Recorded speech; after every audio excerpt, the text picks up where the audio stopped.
আসসালামু আলাইকুম, কেমন আছেন বন্ধুরা? আমি চলে এসেছি আমার ছাদ বাগানে, অর্থাৎ হচ্ছে আমার বৃন্দাবনে। আর আজ আমার বৃন্দাবনের পিটুনিয়া নিয়ে হাজির হলাম আপনাদের সামনে।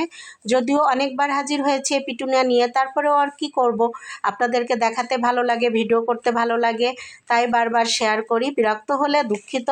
তো যাই হোক, আমি আরেকটা কথা বলি আপনাদের, এই পিটুনিয়া কিন্তু বর্ষার পুরোপুরি বর্ষা আসা পর্যন্ত ফুটবে কম বেশি।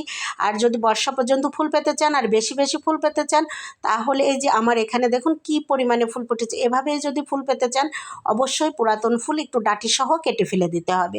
যতক্ষণ না ফেলবেন, আপনি বীজ রাখার চেষ্টা করবেন, তখন কিন্তু ফুল বেশি পাবেন না, বেশি দিন হবেও না।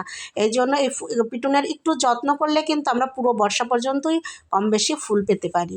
আর এদিকে দেখুন, আমি আরও কিছু পিটুনিয়া পরে লাগিয়েছিলাম, যেগুলো মাত্র কলি আসা শুরু করেছে, ফুল আসা শুরু করছে। এদেরকে আসলে একটু দেরি করেই লাগিয়েছিলাম।